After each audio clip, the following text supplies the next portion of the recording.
네, 9월 1일 장 마감 후 방송을 시작하도록 하겠습니다. 나오신 분은 유한타증권 성능력지점의 박진희 부장님 오셨습니다. 안녕하세요. 네, 안녕하세요. 네, 일단 오늘도 시장은 강세로 일단 끝나기는 했으나 그렇게 강한 느낌은 들진 않아요.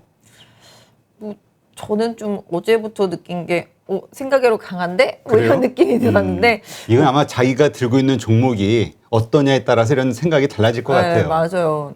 말씀하신 대로 오늘 뭐 LG화학이나 NC소프트를 가지고 계셨으면은 정말 지옥 같은 하루였을 거라고 생각을 하는데 또 상대적으로 뭐 말씀하신 대로 올라오는 건 올라온 것 같은데 그렇다고 내가 팔 수 있는 가격대는 또 아니고 말씀하신 대로 뭐 현대차나 삼성전자나 하이닉스가 올라오고 있지만 현저하게 아직도 낮은 가격대에서 움직이고 있기 때문에 지수는 지금 3,200까지 올라왔는데 그걸 제대로 좀 체감할 수 없는 네, 그런 장이라고 좀 볼 수 있을 것 같긴 해요. 대신에 뭐 중소형주 같은 걸 좀 가지고 계셨던 분들이라면은 그렇죠. 또 정말로 좀 좋은 흐름이 좀 나타나면서 그런 흐름들로 인해서 계좌는 좀 오히려 좀 중소형주 위주로 하시는 분들한테는 조금 오늘 도움이 많이 됐던 하루였던 것 같아요.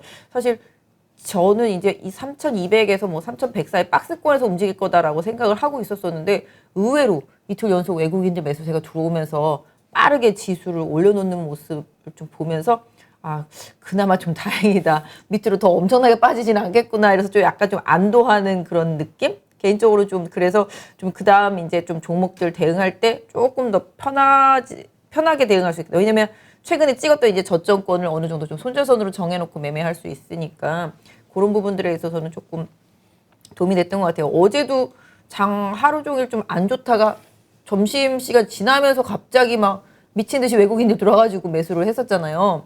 사실 어제 중국도 지표들이 되게 안 좋았었거든요. 네, 그랬었는데 그래서 진짜 시장이 흘러내리고 있었는데 12시 넘어서면서부터 조금씩 매수하더니 이럴 정도로다가 엄청나게 많이 매수를 했었는데 오늘도 장 초반에는 매수를 별로 하질 않았었거든요. 근데 오후 들어서면서부터 매수를 하기 시작해서 결국은 양시장 다 매수하면서 마감을 했어요, 외국인들이. 근데 뭐 그 매수한 거에 이면에서 보면은 뭐라 그럴까요? 오늘 수출 8월달 수출 데이터 나왔었는데 상당히 좀 잘 나와가지고 그 부분으로 인해서 외국인들의 수급이 조금 더 강하게 들어오지 않았나라고 생각돼요. 왜냐하면 어제 같은 경우 미국 같은 경우도 지금 뭐 소비 심리 지표도 안 좋았었고 그렇죠. 그다음에 주택 가격 지표도 엄청나게 튀어오르고 그래서 이런 부분들이 상당히 좀 부담이었었는데 시장은 또 반대로 해석하는 것 같아요. 이런 부담스러운 부분들을 오히려 좋게 왜냐하면 테이퍼링이 뭐 지연될 수 있거나 내지는 금리 인상이 금리 인상은 뭐 정해진 스케줄대로 하겠지만 아직도 멀리 있거나 그러니까 금리 인상이 땡겨지지는 않겠냐라는 그런 기대만인 것 같죠. 그런데다가 이제 그런 부분들로 인해서 앞으로도 뭐 계속 지표들이 안 좋게 나오면 이제 유동성을 공급해야 되는 이런 부분들 그런 부분들에 오히려 좀 시장은 긍정적으로 보고 있는 것 같아요. 특히 이제 오늘 밤에 ISM 제조업 지수 나와봐야 하는데 제가 봤을 때는 안 좋을 게 뻔하거든요. 지난번에 다 나온 거가 비슷비슷한 것들 최근에 나왔던 것들 보면은 안 좋을 게 뻔해요. 그럼 이제 또 이 안 좋은 걸 기반으로 해서 시장이 좀 어떻게 해석하는지를 좀 봐야 되겠지만 역시 안 좋으면은 또 그 부분에 대해서 또 시장에서는 또 긍정적으로 좀 해석하려고 하는 노력들 뭐 정부에서 정책적으로 압박은 없을 거잖아요. 기본적으로 그렇죠. 안 좋으면 지표가 그래서 그런 부분에 대한 시장에서의 좀 긍정적인 부분들 특히 외국인들 같은 경우 최근에 이제 공격적으로 매수하면서 환율도 오늘 1,150원대까지도 내려가더라고요. 보니까 또 시장이 또 환율도 또 안정되고 이러다 보니까 또 외국인들의 오늘 수급이 좀 많이 들어온 것 같아요. 사실 어제부터 이제 MSCI 지수 리밸런싱 끝나고 나니까 그렇죠. 그동안 좀 매도했던 종목들 그런 부분들 쪽으로 좀 저점 매수세도 좀 많이 들어오면서 그동안 좀 비어났었던 부분들을 좀 채워넣는 부분들 그건 지지난주에도 계속 말씀을 드렸었잖아요. 상대적으로 신규 편입되는 종목들 때문에 좀 덜어냈던 부분들 그렇죠. 그다음에 또 과하게 좀 국내 시장 좀 많이 비워냈던 부분들 뭐 환율과의 문제 이런 부분들을 조금 해소시키는 수급이 좀 공격적으로 이틀 연속 좀 들어오면서 시장이 오늘은 좀 안정을 좀 보였던 것 같아요. 네. 그러니까 지금 많은 주린이 분들이 네. 우리 계속 반복해서 하는 얘기지만 이제 대형주 중심으로 뭐 현대 뭐 자동차주나 반도체주 가지고 있는 분들 네. 이런 분들 입장에서는 지금 되게 지루한 장일 거예요. 그렇죠. 그리고 반등했다 해도 이제까지 빠진 거에 비해서는 너무 미미하다 보니까 이제 그쵸. 그런 생각이 들 수 네, 있는데 맞습니다. 그러니까 이게 개별 종목 장세, 중소형주 중심의 이 개별 장세가 계속 이어질 것이다 이렇게 봐야 될까요? 하반기 내내?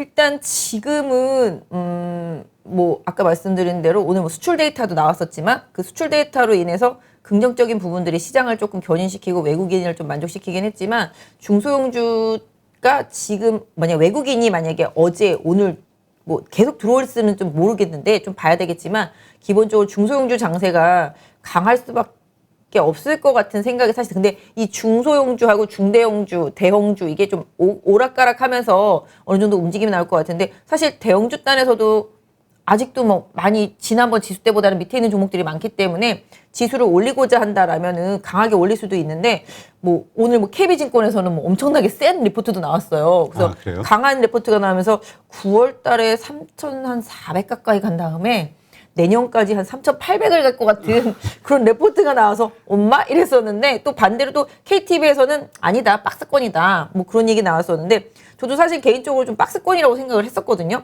근데 이제 시장이 어떻게 이제 돈이 밀고 들어오는지를 좀 봐야 되겠습니다만은 뭐 박스권이든 안 박스권이든 간에 종목들이 결론적으로 좀 지수 대비해서 많이 싸다라는 그런 상황이기 때문에 순환매는 계속 돌 거라고 생각하고 말씀하신 대로 이제 중소형주 관련주들이 좋아질 수 있는 뭐 뉴스 오늘 좀 있었잖아요.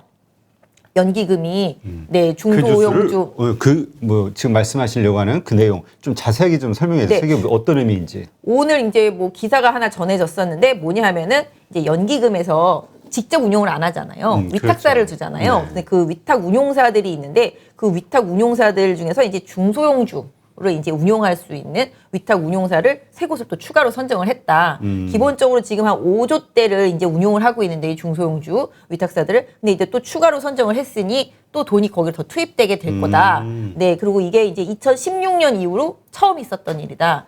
그러니까 2016년 이후로 그동안 이제 위탁 운용사를 추가하지 않다가 이번에 처음으로 추가했다. 그러니까 이쪽 중소형주 쪽이 좋지 않겠느냐. 왜냐하면 운용사 쪽으로 돈이 분명히 더 들어갈 테니 그 운용사도 분명히 살 거잖아요. 그렇죠. 예, 그렇게 된다라면은 또 추가적으로 자금이 들어오면서 중소형주 단에서 좀 긍정적인 수급이 좀 기대된다라는 기사였었거든요. 근데 뭐 물론 그 기사도 중요하긴 한데 그 기사도 어느 정도 좀 시장에 영향을 줬을 거라 생각해요. 왜냐하면은 그 기사에 따르면은 이제 위탁 운용사가 선정되고 돈이 투입되게 되고 이제 중소형 펀드들 쪽으로 해서 이제 자금이 들어오게 되고 매수가 되게 되면은 지금 뭐 중소형주라든지 이런 것들이 이제 뭐 바닥에 있긴 하지만 혹시라도 이제 숏을 쳐놨던 수급들은 어서 빨리 환매를 해야 될 거 아니에요. 그래서 환매수를 해야 되잖아요. 그래서 그런 수요들도 좀 있었을 것 같기는 해요. 왜냐면 추가적으로 좀 하락하지 않을 개연성 또 특히 연기금이 최근 시장 특성상 대형주보다는 중형주, 중소형주 위주로 많이 매매를 하고 있기 때문에 오늘 시장에서 좀 강하게 움직였던 종목들도 과거에 좀 연기금이 좀 선호했었던 종목들 있잖아요. 뭐 IT 부품 섹터라든지 그다음에 뭐 소재 섹터도 마찬가지가 되겠습니다만은 그리고 또 바이오 섹터 이런 부분들 쪽으로 좀 흐름이 좀 좋아지는 현상이 오늘 나타났는데 뭐 혹여 그 뉴스가 영향을 주지 않았을까라는 생각 그런 부분들도 좀 잠깐 해보게 되더라고요. 보니까. 네, 지금 뭐 제약바이오주 말씀하셨지만 요 근래 며칠 뭐 제약바이오주가 좀 강했죠. 그 뭐 치료제에 대한 기대감들 뭐 이런저런 것들 때문에 지금 이 보통 어떤 행사들이 있을 때 특히 제약바이오주들이 네. 좀 움직이잖아요. 네. 이제까지 어떤 과거 데이터를 보면. 근데 이제 9월 달에 이런 행사들이 좀 여러 개가 있는 것 같아요. 네, 맞습니다. 9월 달에 좀 학회들이 좀 많이 있어요. 그래서 이제 뭐 가장 좀 중요한 게 이제 7월 뭐 17일부터 이제 아니 7월이 아니죠. 죄송합니다. 9월 17일부터 이제 열리게 되는 이제 유럽 종양학회. 이제 에스모라고 보통 부르는데요. 이거 되게 큰 행사거든요. 그래서 이제 국내에서 이제 항암제라든지 이런 암과 관련되어 있는 그런 걸 이제 연구 개발하는 기업들이 거기 가서 이제 연구 논문을 좀 발표하게 되는데 기본적으로 지금 최근에 보시면 아시겠지만 그동안은 좀 이제 코로나 관련 백신이 좀 주도했었던 시장에서 또 최근에 다시 또 치료제 뭐 관련돼 있는 종목들이 좀 강하게 올라왔다라면은 약간 시장의 흐름이 좀 변한다고 지난번에도 좀 말씀드렸습니다만은 이제 좀 바이오 섹터 쪽에서 약간 신약 관련주들 근데 아까 말씀드린 대로 그런 항암제 그런 관련되어 있는 기업들의 좀 흐름이 많이 좋아졌어요. 오늘도 보시면 전체적으로 뭐 물론 해당 기업들이 워낙 바닥에 있고 워낙 낙폭과대에 있고 장기적으로 하락을 했었기 때문에 가격 메리트가 있었다라는 것도 기반이 되겠고 또 일단 바이오 섹터주들이 성장주 섹터라고 좀 볼 수 있겠잖아요. 네. 그리고 이제 금리가 뭐 일단 국내는 한번 올렸습니다만은 미국 같은 경우는 좀 아직까지 멀리 있잖아요. 그러다 보니까 금리에 대한 부담감이 이제 성장주 섹터주들을 좀 최근에 자극을 많이 하고 있는 상태인데 바이오 섹터주들이 조금 학회 이슈로 인해서 조금 많이 자유로운 흐름들이 나타났던 것 같아요. 거기서 이제 임상 발표를 하게 될 기업들 위주로 해서 좀 강한 흐름들도 나오고 있고요. 또 최근에 이제 긍정적인 임상 발표가 좀 기대된다라고 발표된 기업들, 이런 기업들이 최근에 좀 강하게 올라오는 모습들이 나타나고 있고, 기본적으로 주가가 좀 정말 바이오를 사랑하시는 분들은 아시겠지만 정말 주가가 한 방이더라고요. 정말 바닥에서 그냥 2, 3일에 그냥 바로 80%, 적어도 뭐 50% 이렇게 올라온 종목들이 지금 코스닥 상당히 많아요. 그러니까 그런 정도로다가 좀 중소형주들이 좀 강하게 좀 올라오면서, 물론 바이오 그러니까 바이오 주식들만 그런 건 아니에요. 뭐 거래소에서도 상당히 좀 그동안 오래 빠졌었던 종목들이 좀 강한 흐름이 좀 나타나기도 했었는데,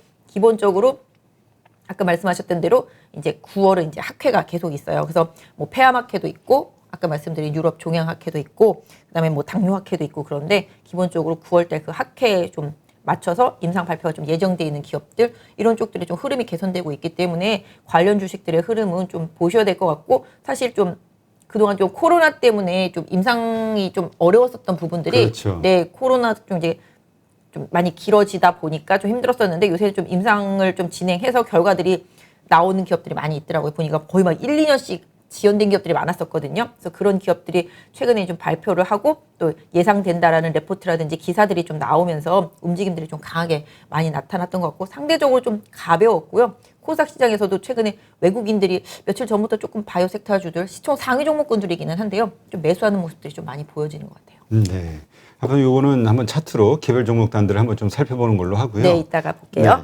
삼성 폴더블 폰, 뭐 IT 부품 좀 말씀하시니까 요즘 폴더블 폰에 대한 그 이슈가 강하게 그 기대감이 커지면서 네네. 상당히 많이 올랐죠. 네, 맞습니다. 뭐 저는 그렇게 생각해요. 휴대폰이 삼성 폴더블폰이 처음으로 나온 게 한 몇 년 됐잖아요. 그렇죠. 예, 근데 뭐 워낙 처음에는 이제 소량이었지만, 그때는 와 폴더블폰 시작한다 그러면서 이제 주가들이 엄청 올랐었던 기업들이 그 뒤부터 그냥 쭉 미끄럼틀 타고 내려왔잖아요. 시장의 반응이 별로 없었잖아요. 네, 그래서 쭉 미끄럼틀 타고 날려왔었다가, 처음에는 그랬어서 저는 사실 팔아봐야 얼마나 팔겠냐 막 이랬었거든요. 그랬었는데 그때는 그때 기대감이 올랐었는데, 오히려 뒤로 가면서 뭐 이제 2도 나오고 그랬었는데, 오히려 생각보다 좀 팔긴 했는데도 시장에선 반응이 없었었거든요. 근데 이번에는 좀 확실히 다른 것 같아요. 왜냐하면 코로나를 겪으면서 뭔가 좀 새로운 제품들, 이런 부분들이 좀 없었던 상태에서 소비도 좀 많이 위축된 상태였었는데, 삼성에서 이제 애플도 9월 달에 신제품이 나오긴 하지만, 애플도 일단 바타입이거든요. 애플도 이제 폴더블이 나오려면 2022년, 3년 정도 얘기하고 있거든요. 근데 이제 삼성이 새로 나온 게 지금 최근에 제가 생각할 땐 그런 것 같아요. 시장에 메인이 2030. 저희가 솔직히 말하면 그 MZ 세대라고 하는 그 2030들의 그 뭐랄까 감성? 이런 부분들, 반대로 생각하면 신경을 건드리지 않는, 그러니까 신경을 잘못 건드린 게 애쉬소프트잖아요. 근데 이제 그걸 잘 건드린 게 이제 삼성이라고 보시면 될 것 같은데, 갤럭시 이제 플립 같은 경우 예전에는 이제 여자들만 좀 좋아할 것 같은 느낌이었다라면은, 지금은 색감도 상당히 좀 파스텔인데 남성들도 선호할 만한 그런 색깔들이고, 또 이제 그 전면부에 화면이 옛날에는 이렇게 글씨 정도 좀 살짝 시간 나오고 뭐 멘트 살짝 뭐 누구한테 전화 왔다 정도 나오는 수준이었으면, 이제는 그게 한 4배 정도 사이즈가 커져가지고 그걸로 할 수 있는 기능들이 좀 많이 있어졌거든요. 그러니까 디자인도 좋아졌죠, 얇아졌죠, 가격은 다운됐죠, 그런데다가 방수 기능까지. 근데 왜냐면 저도 이게 폴더를 쓰지만 물에 들어가면 끝이거든요. 근데 이건 2잖아요. 그렇죠. 근데 3는 괜찮나 보더라고요. 그리고 또 3에서 이제 지금은 이제 플립 쪽이 인기가 많다고 그래요. 이게 접었다 폈다 하는 플립. 그렇다고. 네, 근데 이 폴드 같은 경우는 큰데 좀 약간 무거운데 약간 좀 무게감도 많이 개선이 되고, 그다음에 펜 기능 이런 부분들이 좀 추가돼서 인기를 끈다고 그래요. 지금 뭐 중국에서도 뭐 대기가 뭐 100만 대 이상이고, 국내도 미리 사전 예약하신 분들도 한 9월 중순이나 돼야 받는다고 그러더라고요. 그리고 또 최근에 삼성이 베트남 공장 증설 발표까지 했잖아요. 그러다 보니까 관련돼 있는 부품 업계들은 당연히 실적 좋아질 수밖에 없잖아요. 그렇죠. 네, 그래서 제가 생각할 때는 지금 많이 올랐다고 너무 많이 올랐어라고 생각할 건 아닌 것 같아요. 그래도 지금 단기에 많이 올라서 지금은 좀 수익 실현해야 될 때다, 이런 얘기를 많이 하던데, 그 중소형단들 뭐 KH바텍이라든가. 네, 많이 올랐죠. 세경 하이테크랑 KH바텍이 제일 많이 빠져 있었다가 많이 올랐죠. 그리고서 오히려 먼저 올랐던 뭐 파이테크니스 같은 경우는 올라놓고 좀 못 가는 상황이긴 한데, 뭐 관련주들 찾기에 지금 여념이 없어요. 뭐 앞에 뭐 필름 쪽들부터 시작해가지고서 계속 관련주 찾기, 뭐 이제 뭐 손떨림 보정하는 것까지도 막 오늘 다 올라오더라고요, 보니까. 그러니까 휴대폰 부품 섹터주들이 상당히 좀 힘들었었던데, 오히려 이제 이걸 계기로 해서 실적이 좋아질 수 있는 개연성이 생기다 보니까 시장에서는 이제 수혜주 찾기를 계속 하는데 뭐 최근에 가장 많이 올라온 게 이제 세경 하이테크하고 KH 바텍이다 보니까 뭐 혹자는 차익실을 해야지라고 생각을 하겠지만 저는 그렇게 생각해요. 그냥 차익실을 물론 할 수도 있는데요. 나중에 조정이 들어오면 다시 또 기회는 봐야 된다고 생각하거든요. 지금은 이제 가격이 급등하고 이제 이격이 많이 생겼기 때문에 당연히 좀 차익실 매물들이 나올 수도 있겠다고 생각하지만 아까 말씀드린 대로 이게 새로운 흐름인 거잖아요. 그렇죠. 예, 휴대폰의 새로운 흐름인 거잖아요. 그러다 보면 다시 또 그런 부분들이 뭐 지금 기존에 뭐 100만 대 팔고 200만 대 팔던 수준이 아니잖아요. 이제 몇 천만 대씩 팔아야 되는 수준으로 가기 때문에 결과는 분명히 실적으로 돌아온다라는 측면에서 본다라면은 저는 관련되어 있는 업체들 중에서 확실히 실적 모멘텀이 있는 기업들은 조정이 오면은 그것도 또 기회로 잡아야 된다라고 생각을 하고 있습니다. 네. 사실 처음에는 그 삼성전자 어저께 네. 상당히 상승을 했을 때 이게 혹시 그 폴더블 폰에 대한 기대감 이런 것들이 삼성전자 상승의 모멘텀이 되진 않았을까 이런 생각도 했었으나 네. 그게 이제 외국인들이 사주는 이유를 우리가 자꾸 찾아보니까 그러나 그런 거에 비해서는 삼성전자 주가는 뭐 워낙 무거운 종목이다 보니까 잘 안 간단 말이죠. 그러니까 결국은 이 아래쪽 이 납품하는 이쪽 업체들에다가 집중해야 되지 않을까 이런 생각이 다시 좀 들긴 하더라고요. 지난번부터도 말씀드린 대로 반도체는 반도체 장비주에다가 실어줘야 되는 거고 디스플레이도 뭐 디스플레이 소재주에다가 실어줘야 되는 거고 2차 전지도 마찬가지잖아요. 셀보다는 소부장에다 실으라고 항상 말씀을 드리다시피 대형주한테 은혜 입을 수 있는 종목들 쪽. 근데 오늘 삼성전자 하이닉스 외국인들이 많이 사줬는데 그 부분은 아까 말씀드린 대로 이제 수출 데이터 나오면서 반도체가 뭐 그동안 안 좋다고 그렇게 공격을 많이 받았지만 상당히 많이 수출을 했고 기여를 했고요. 그랬던 부분이 있었고 자동차 같은 경우도 뭐 아까 이제 8월 도매 판매 나오는데 그건 좀 좋지 못했지만 수출 면에 있어서도 완성차보다는 친환경차 쪽에서 좀 좋아졌던 부분들을 전기차들? 오늘 좀 네네 그걸 좀 본 것 같고 그다음에 이제 의료 섹터 쪽에서는 오늘 좀 변동성 상당히 심했었는데 뭐 의료기기 쪽들 있잖아요. 전월보다 조금 안 좋았던 데이터가 나오면서 오늘 변동성이 그쪽 해당 섹터에서는 상당히 좀 안 좋았었고 화장품도 조금 좋아졌더라고요. 색조 쪽에서 조금 좋아지는 모습들. 그다음에 석유 화학 제품도 안 좋다 했지만 상당히 좀 좋게 데이터가 나왔고 그래서 전체적으로 국내 수출 데이터가 너무 좋았어요. 그러다 보니까 외국인들도 상대적으로 그동안 좀 많이 비워놨다 보니 좀 채워될 생각이 좀 생겼겠죠. 그래서 좀 들어온 부분들도 분명히 있을 거라고 생각을 하고 있습니다. 그리고 이제 기본적으로 뭐 중국 시장 같은 경우도 좀 긍정적인 흐름들이 좀 나타났었고 중국도 최근에는 뭐 내수 위주로만 상당히 많이 움직였었거든요. 뭐 빅데이터가 아니죠. 빅테크 기업들이 이제 공격하고 막 각종 규제하고 막 힘들었었는데 최근에는 중국 같은 경우도 신재생 에너지라든지 내수 중심으로 해서 좀 많이 움직였었는데 국내에서도 좀 그런 흐름을 최근에 좀 따라가는 것 같아요. 그래서 미국도 따라가고 중국도 따라가고 국내는 그냥 계속 좀 따라다니고 있어요. 그래서 오히려 아까 말씀하신 대로 그래서 좀 중소형주나 테마주들이 좀 최근에 또 빛을 더 많이 발하고 있는 게 아닌가 싶은데 다 뭐 테마라는 게 어떤 면에서 보면 그냥 쓸데없는 테마보다는 산업의 방향성을 따라가는 테마라면은 최근에 뭐 수소도 마찬가지가 되겠지만 다 테마가 나중에 메인이 될 수 있는 그런 흐름도 될 수 있으니까 네 계속 좀 중성주 보셔야 될 것 같아요. 예, 이게 참 이게 이렇게 들어보고 또 이렇게 지켜보면은 중소형주가 아무래도 주가의 움직임이 좋으니까 근데 이제 그 시작하신 초보분들 그러니까 맞아요. 주린이분들 입장에서는 어려워요. 왜냐하면 중소형주는 장기적으로 가지고 있을 게 아니라 적절한 시점에 또 매도를 해야 되잖아요. 적절히 매수하고 적절히 매도하고 네. 이 파는 게 어렵단 말이에요. 맞아요. 그러니까 보통 들고 있다가 네. 또 그 떨어질 땐 또 네, 급락을 하니까 맞아요. 근데 그 시세라는 게 너무 생각보다 단계나지는 않아요. 왜냐하면 최근에 이제 뭐 기판 업체들 같은 경우, 그다음에 뭐 탄소 포집 관련된 업체들, 뭐 그다음에 이제 반도체 스크러버 업체들 뭐 이런 애들 보면은 주가 상당히 오랫동안 길게 많이 올랐어요. 거의 한 2, 3년 정도 주기로. 그러니까 뭐 올라가다가 좀 옆으로 횡보하다가 또 한 번 업그레이드 되고 또 횡보하다가 업그레이드. 그래서 기본적으로 한 번 사이클을 타면 산업의 사이클을 타면 보통 3년 정도 가거든요. 그래서 중소형주도 정말 좋은 기회에 좋은 기업을 저점에서 잘 골라놓으면은 사실은 초대박이 더 많죠. 한미반도체 같은 경우도 상당히 많이 올랐었고 하나모 마이크론, 하나모 트리얼즈도 그렇고 그래서 그런 식으로 아까 말씀하신 대로 개인 투자자분들 특히 이제 주린이 분들이 종목 고르기가 상당히 어려운 건 어렵죠. 맞고 그다음에 산업의 방향성을 보면서 어떤 기업이 어떻게 수혜를 볼 것인가 이런 부분들을 골라내서 그 기업에 장투하기도 사실은 만만치가 않아요. 그래서 이제 차트를 보면서 지금 언급한 우리 제약바이오주나 네네. 뭐 폴더블폰 관련주들이라든가 이런 것들을 좀 보면서 좀 이렇게 장기적으로도 중장기적으로 가져갈 만한 그런 모멘텀이 있는 그런 기업들이라고 생각되는 기업들로 좀 중심으로 좀 설명을 해주세요, 차트로. 제약바이오 어려운데요. 그러니까 그냥 뭐 이게 왜냐면 제약바이오는 한 방이거든요. 그래 좀 제약바이오는 빼고 제약바이오는 지금 시세. 근데 일단 뭐 좀 최근에 좀 시세 나거나 아직까지 좀 바닥에 있는 기업들 그런 것들은 좀 몇 개 소개시켜 드릴 수 있어요. 네. 왜냐하면 장기적으로 가져가라고는 말씀을 못 드리겠고. 맞아요. 제약바이오는 좀 그래. 최근에는 그냥 솔직히 뭐 제가 오늘 고객분들한테 드리면 낚시질이라고 그냥 바닥에 다 이렇게 떨어져 있는 기업들 있는 낙엽처럼 이렇게 가라앉은 기업들 이렇게 주워 놓으면은 갑자기 호재가 나와가지고서 막 급등을 하더라고요. 저는 솔직히 좀 뭐 게임주 하시는 분들한테 좀 죄송할 수도 있겠지만 M게임이라는 회사가 되게 많이 빠졌더라고요. 그래서 제 친구랑 어제 막 얘기를 하면서 제 친구한테 이거 야 좀 사볼래? 그러면서 이 회사가 내가 생각할 때는 망하지만 않으면 너무 바닥인 것 같아 최근에. N게임 네, 그래서 최근에 그랬는데 오늘 상 갔어요 갑자기. 이유가 없어. 이유가 뭐냐 하면 중국에서 공급하고 있는 열혈 강호 그 게임이 8월달 최대 실적이래요. 엄청 좋대요. 그러면서 갑자기 상을 가는 거예요. 이거를 뭐 어떻게 잡아내요 개인 투자자분들이. 그렇죠. 그러니까 바이오도 사실 그렇거든요.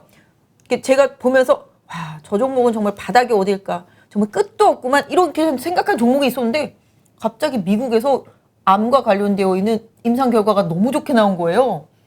갑자기 막 상치고 그 다음날도 또 한 20% 오르고 이런 흐름들이 나오거든요. 그러니까 바이오는 솔직히 말씀드리면 그 기업을 완벽하게 내가 이해하고 그 기업에 대해서 확신을 가지고 장기 투자하지 않으면 상당히 힘든 것 같아요. 그래서 셀트리온 주주분들이 정말 강성이시지만 그 기업에 대해서 확신이 있기 때문에 그렇지. 장투를 공부를 하는 많이 거잖아요. 하시더라고, 그분들은. 네, 맞아요. 정말 셀트리온을 매매하시는 분들은 뭐 웬만한 애널리스트들보다 더 기업을 더 잘 아시니까. 그래서 일단은 그럼 말씀드린 대로 한번 차트를 보면서 근데 좀 볼까요? 그 중대형 제약주들, 네, 중대형 제약주들은 지금 괜찮은 것들이 좀 많이 있다 이런 얘기 하시는 분들이 있던데. 중대형. 그러니까 오늘은 좀 시가총액 큰 종목들 쪽으로 많이 들어왔는데 아시다시피 최근에 뭐 삼바 같은 경우 좀 많이 올랐고 또 정말 바닥을 모르고 빠졌던 녹십자도 최근에 엄청 많이 올랐고 녹십자. 네. 그다음에 뭐 아시다시피 뭐 SK 바이오사이언스도 시세 많이 났잖아요. 이런 좀 우량주들은 사실은 잘 선택하면은 좋은데 뭐 난생 처음 들어봐 막 이런 종목들도 되게 많잖아요. 개인 투자자분들 새로 하시는 분들은. 근데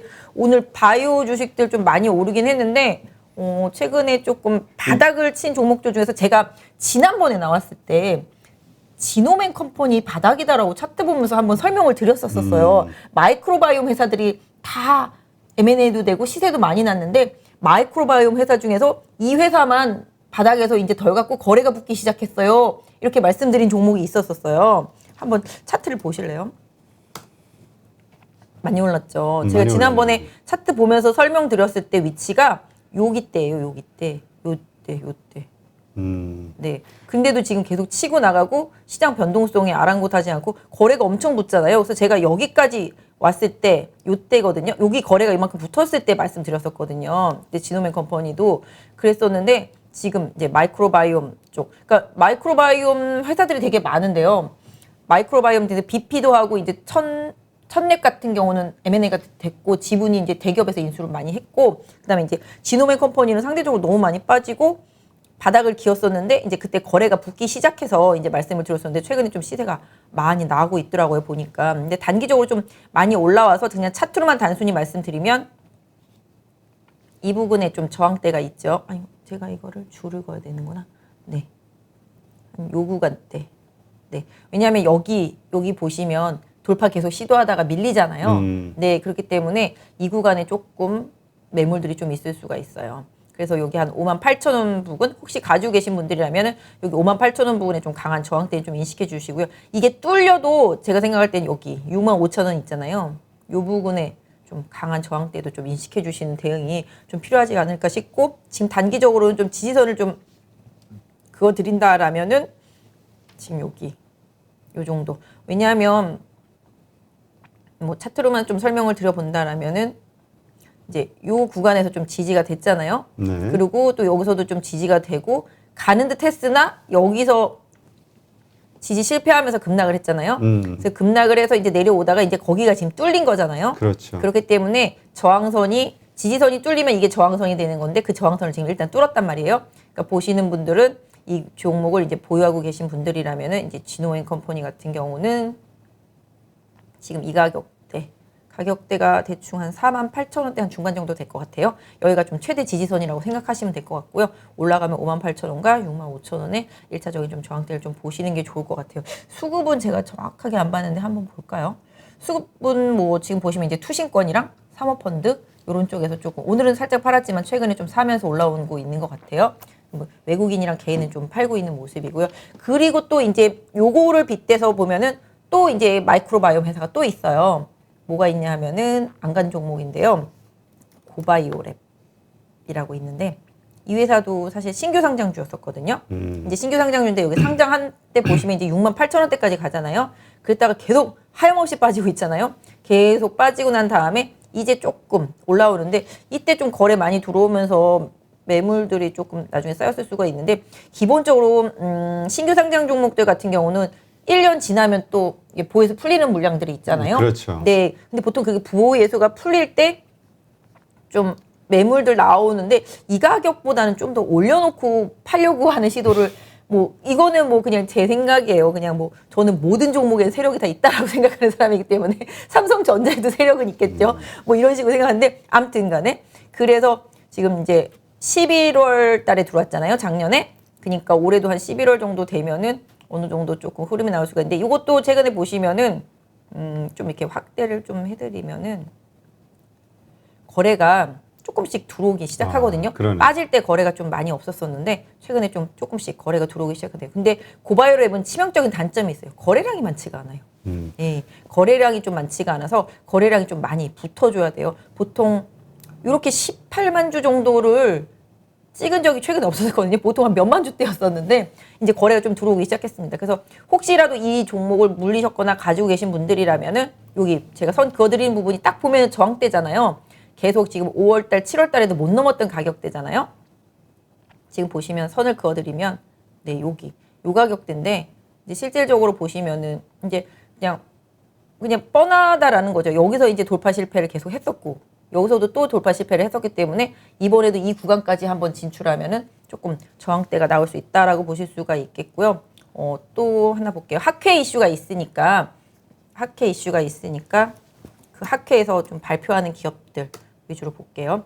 이제 오스코텍 같은 경우가 이번에 학회에서 이제 발표를 하게 돼요. 예전에 기술 이전했던 얀센이라고 있어요. 네. 저희 잘 알죠? 얀센 여기 백신 맞고 백신. 그러는 네 얀센한테 이제 기술 이전한 게 이제 폐암과 관련되어 있는 이제 물질이었었는데 그게 그 뭐랄까 요번에 임상이 잘 발표가 혹시 된다라면은 나중에 이제 FDA 가가지고서 뭐 승인받고 제품화가 됐을 때 로열티를 좀 추가로 받을 수 있는 부분들 이런 부분들에 대한 기대감도 한번 생각해 볼 수 있을 것 같은데 지금 오스코텍 같은 경우가 이쪽에서 아마 그때 뭔가 임상 안 좋은 게 있어가지고 개파락하면서 급락을 하면서 난리가 아니었었거든요. 근데 저는 갭 이론자잖아요. 갭은 모든 갭은 반드시 막 메꿔진다라고 생각하는 사람이라서 하락 쪽이든 상승이든. 네, 맞습니다. 그래서 하락할 때 나타났던 이 갭도 저는 매꾸로 올라올 거라고 생각하거든요. 시간만 투여된다라면은 좀 매꾸로 올라올 수 있다라고 생각을 하고 있기 때문에 긍정적으로 보고 있습니다. 그리고 요 구간에서 지금 여기 보시면 음봉에 3일 동안 거래가 엄청 실면서 떨어졌었잖아요. 이때는 뭐가 있었냐 하면은 유한양행에서 뭔가 좀 안 좋은 뉴스가 나왔었는데 이쪽 오스코텍이 유한양행이랑 관계사기 때문에 혹시 오스코텍도 뭐 같이 잘못된 게 아니냐 그래서 우당탕탕 하면서 빠졌었었는데 다시 원위치 됐거든요. 원위치 됐다라는 거는 뭐 그거 문제는 전혀 아니다라는 거고 아까 말씀드렸던 대로 학회에 대한 기대감 그러니까 그 학회가 폐암 학회도 앞에 서 있지만 이제 유럽 종양학회 스케줄로 본다라면은 9월 17일부터 이제 19일 뭐 이것도 4일 거예요. 아마 그때 이제 임상 결과가 발표되는데 좋으면은 올라가겠고 안 좋으면은 또 이런데 좀 사실은 뭐 그 전까지는 기대감은 계속 있을 수 있으니까 이런 종목들도 보신다라면은 좀 바닥에서 흐름이 좀 나타나고 있기 때문에 지난번에 좀 저항대였었던 여기 한 44,000원 부근까지만 가도 조금 수익률은 좀 꽤 나올 수 있을 것 같아요. 바이오 주식들은. 근데 제가 항상 주린이 분들한테 뭐 차트만 보면서 뭐 기업 내용도 모르면서 투자라고 하기는 사실은 좀 죄송해요.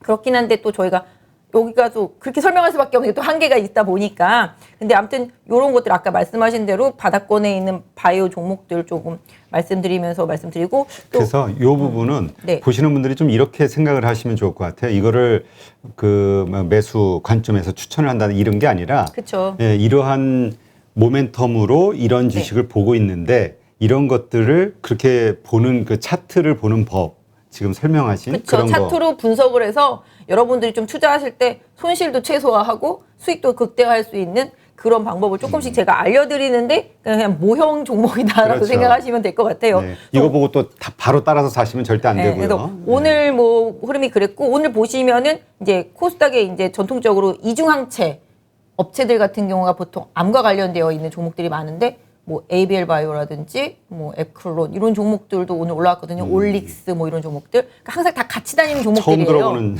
아 진짜요? 주식을 하셨는데 처음 들어보세요? 바이오에는 아예 관심이 없어가지고. 아 그러시구나. 근데 좀 바이오에 관심이 있으신 분들은 뭐 ABL 바이오라든지 올릭스 되게 좋은 회사고요. 그다음에 에클론 이중항체 회사인데 다 좋은 회사들이에요. 그래서 그런 기업들도 오늘 좀 들썩들썩하면서 이제 거래가 붙기 시작했기 때문에 뭐 바이오의 흐름을 같이 타줄지 좀 보시면 좀 답이 될 수 있을 것 같아요. 보면은 지난번에도 말씀드린 대로 이제 실적이 나오는 뷰티 섹터들 쪽으로 해서 미용 섹터들 쪽으로 해서 되게 많이 주가가 올랐었잖아요. 지난번에는 오늘은 또 이제 뭐 미용 관련이라든지 그런 뷰티 섹터 쪽들 수출 데이터가 안 좋아가지고 장중에 변동성도 많이 컸었어요. 그래서 아까 말씀드린 대로 오늘 시장의 전반적인 흐름은 그 수출 데이터에 좀 기인했다라고 보시는 게 맞기는 한데 바이오 쪽들도 좀 약간 뭐 실적은 나쁘지가 않았는데 아시다시피 이제 뭐 진단 키트라든지 뭐 그런 것들 이런 부분들은 조금 이제 좀 다운되는 흐름들이 좀 나타나고 있었다라는 점. 그동안 참 오랫동안 조정을 받기는 했죠. 연초부터 시작해서. 그래서 바이오 같은 경우는 하여튼간에 뭐 많이 빠지고 많이 힘들었었던 섹터이기 때문에 아까 말씀드렸던 대로 저는 좀 그렇게 생각해요. 막 이렇게 포탄을 맞고 나면은 포탄을 한 대 맞은 그 자리에 또 포탄이 떨어지기는 사실은 확률적으로 쉽지는 않잖아요. 그래서 전쟁 나면은 예전에 포탄이 터진 그 구덩이에 들어가서 이렇게 앉아있으면 안전하다라는 속설. 확률적으로 같은 자리에 또 떨어지기 힘들잖아요. 처음 들어봐. 진짜요? 그랬다는데요. 전쟁 나면 이렇게 포탄이 빵 떨어져서 이렇게 푹 파이잖아요. 그 자리에 가서 웅크리고 있으면 다시 포탄 맞지 않는다. 이런 얘기가 있어요. 그래서 좀 많이 빠진 종목들에 들어가서 앉아있으면 얼마나 더 빠지겠어라는 생각? 뭐 이런 생각 좀 위험한 생각이긴 하죠. 주식함에 있어서. 최근에 이제 저도 좀 요새 NC소프트 빠지는 거 보면 상당히 좀 가슴이 아프고 LG화학도 마찬가지고. 하여튼 그런 부분들은 우리 좀 뒤에 가서 얘기하고요. 네. 지금 이제 아까 얘기했던 그 폴더블 IT 쪽 있죠? 그 부분으로 이제 한번 넘어가 볼까요? 한번 차트를 볼게요. 네. 요새 하여튼 제일 핫한 게 이제 두 개잖아요. 네. 이제 세경 하이테크 요 회사가 좀 핫하죠. 이 회사도 진짜 얼마나 많이 빠졌어요. 그러게요. 올해 1월부터 그냥 계속 빠진 거잖아요. 그렇죠. 그러니까 보통 대체로 요새 강하게 올라오는 종목들이 이런 스타일이에요. 1월 달부터 쭉 빠져서 바닥선을 그리면서 치고 조금씩 저점을 올려가면서 올라왔던 종목들이 최근에 시세가 강하게 나오고 있는데 이 회사도 아시다시피 이제 폴더블 폰의 위에 필름이에요. 그러니까 보호를 해야 되잖아요. 그렇죠. 저거다 뱉어파니까. 우리 힌지라고 하잖아요. 힌지는 그거 하나 케이지 아니고 바텍, 딸깍딸깍. 그렇죠. 그거 말고 필름. 그러니까 제 핸드폰으로 설명을 드리면 여기. 예전에 처음에 삼성 폴더블폰 나왔을 때 누가 일부러 막 강제로 훼손시키고 막 유튜버들이 막 올리고 그랬었잖아요. 이렇게 약하다 막 이러면서 뜯어내고 막 이러면서 난 세상을 너무 곱게 살았나 봐. 그렇게 했을 때 그것들 그다음에 힌지는 아시다시피 이제 여기 이렇게 접었다 폈다 그렇죠. 하는 요런 부분들. 그래서 그 힌지 쪽이 이제 파이테크니스가 이제 치고 들어오면서 이제 KH 바텍이 저기 밑에서 쭈그러져 있었다가 이제 올라오기 시작하는 부분들이고 이제 세경 하이테크가 앞에 이제 필름이고요. 그래서 최근에 보시면 역시 거래량 붙고 있잖아요. 그러니까 네. 저는 이제 주식을 보실 때 주린이 분들 같은 경우 주식을 볼 때 어떻게 보시냐면은 요렇게 본단 말이에요. 네. 요거밖에 안 보이잖아요. 그래서 짧은 몇 개월간. 네, 저는 솔직히 10년치 다 보거든요. 네, 근데 이제 지금은 요만큼만 보여드리긴 하는데 1년치 정도, 최소 1년치 정도는 봐야 이 주식이 방향성이 어디로 갈 것인지 뭐 이런 느낌? 이런 부분들이 좀 살릴 수 있을 것 같아요. 근데 이렇게 보면은 이제 보시더라도 올라갈 것 같은 그쵸? 바닥을 느낌이 그렇죠. 수렴해서. 네. 여기서 이미 이제 여기 수렴됐잖아요. 여기 이 부분에서. 그죠? 네. 이 부분에서 수렴을 해놓고 이평선들이 다 풀렸던 게 몰려가지고서 여기서 딱 합체되고 나니까 딛고 가다가 최근에 시장 안 좋았었잖아요. 폭락 한번 맞고 하늘이 주신 찬스 맞고 그 다음에 다시 이제 올라온 거잖아요. 그러니까 이렇게 좋아지던 기업들이 시장 변동성 때문에 급락할 때는 그런 부분들도 되게 좀 활용하시는 전략도 좋아요. 왜냐하면 가려던 종목이 시장 환경 때문에 빠졌었으니까. 근데 그래서 세경 하이테크 같은 경우도 지금 이제 저점 만들어진 상태에서 올라왔고 단기적으로도 지금 거래 붙이면서 올라오고 있습니다. 그래서 아까 말씀드렸다시피 제가 생각할 때는 확실히 폴더블폰 관련주들은 변화가 시작됐다라고 보고 있거든요. 근데 지금은 또 단기적으로 아까 말씀하신 대로 이평선들이 쫘르륵 풀렸잖아요. 그렇죠. 예, 쫘르륵 풀면서 좀 벌어졌고 이제 고점이 이제 여기서 이런 거죠. 지금 이제 5일선과의 이격은 그닥 크지 않아요. 오늘도 아랫꼬리가 달리고 또 올라갔기 때문에 5일선과의 이격은 없지만 내일도 또 올라가고 또 올라가면 5일선과의 이격이 또 생기잖아요. 그리고 지금 20일선이 아직 따라오지 못하고 있기 때문에 20일선과의 이격을 줄이는 행동. 항상 말씀드리지만 20일선과의 이격을 줄이는 행동은 정체돼서 버티기. 올라올 때까지. 내지는 내가 가서 횡보가 좀 필요하거나 좀 떨어지거나. 아니면 내가 가서 찍고 오기. 무슨 말씀인지 아시죠? 21선이 따라 올라올 때까지 버티기 내지는 내가 가서 찍고 올라오기거든요. 그 두 개의 방향성이 나온다면 활용을 하시면 되는데 지금 상태로만 봤을 때는 21선이 지금 뭐 24,000원대 초반에 있기 때문에 지금 28,000원이잖아요. 제가 생각할 때는 만약에 좀 시장 변동성 때문에 뭐 혹시 25,000원대라도 내려온다라면은 그 역시도 좀 기회일 수 있겠다라는 생각 하게 되고요. 저는 이 주식 한 주도 없습니다. 일단 그렇게 말씀드릴게요. 네. 수급만 보셔도 최근에 조금 사모펀드랑 투신권에서 좀 매수를 하는 모습이 나타나고 오늘 외국인 좀 많이 사줬습니다. 개인들은 오늘 급등했으니까 팔았고요. 요새 참 영리한 것 같아요. 개인들이. 네, 개인들이 네. 많이 똑똑해져가지고 딱 보시면 여기 보시면 24,000원대에서 많이 들어왔잖아요. 네. 많이 올라오니까 또 매도. 잘하고 있는 거라고 생각합니다. 그리고 또 빠지면 또 사겠죠? 네. 그래서 이렇게 해서 보시면은 세경 하이테크는 차트로만 말씀드리면 그냥 여기 3만 원 요 정도 여기 고점이잖아요. 네, 거기까지는 네, 갈 수 있는 여력이 충분히 있다. 그래서 조정을 나중에 좀 활용해 보실 필요가 있겠고 KH바텍도 네, 이 주식도 한 주도 없어요. 정말 많이 올랐네. 네, 이 주식도 한 주도 없으니까 오해는 마세요. 저는 솔직히 이거 오르기 전에 사놓고 이렇게 샀어야 하셔야지. 아, 자랑질하는 것 같잖아요. 왜냐하면 저는 거짓말은 안 하는데 제가 이 종목 2만 원대 올라올 때 제 손님한테 사보시라고 엄청 권했어요. 근데 그분이 하신 말씀 KH바텍은 1,000만 원 가도 안 사. 너무 많이 당했다 이거예요. 옛날에. 과거 차트가 어땠길래 스트레스 엄청 받게 한 종목이었어요. 주봉이나 월봉을 한번 봐보죠. 뭐. 아유 이거 무서워서 이거 뭐야 이거 롤러코스터네. 네, 이쪽에서부터 시작해서 엄청 빠졌었고요. 그 다음에 이제 2020년에 이제 쭉 갈 듯이 올라왔다가 이렇게 뺐잖아요. 여기서 당하신 분들이 되게 스트레스 많이 받으셨어요. 4년 반, 5년 가까이 막 조정하고 그랬네. 이 구간에서 당하신 분들이 열받았는데 또 다시 올라갔어. 그래서 여기까지 가가지고서 또 열이 받았는데 다시 또 빠지고 계속 그 상태를 계속 지지부진하게 했어요. 근데 하지만 최근의 모습만 봐도 올리고 내리고 막 이러면서 열 있는 대로 받게 했던 종목이니까. 근데 멀리서 이렇게 안 산 사람들은 멀리서 보면은 뭐 그때가 살 때였겠구만 이렇게 생각할 수도 있겠지만 이거 실제로 매매한 사람들은 화난다고. 아니 이거 피 말리겠는데요. 뭐. 네, 화가 난다고요. 갈 듯 하다가 왕창 빼버리고 갈 듯 하다가 왕창 빼버리고 갈 듯 하다가 또 왕창 빼버리고 이러니까 그 손님은 꼴도 보기 싫다고. 그러니까 이게 이제 우리 중소형주가 가지고 있는 단점이잖아요. 이게 이런 것들. 그러니까 근데 또 개인 투자자분들이 절대 안 사요. 막 이런 종목 있잖아요. 그런 종목이 나중에 꼭 가더라고요.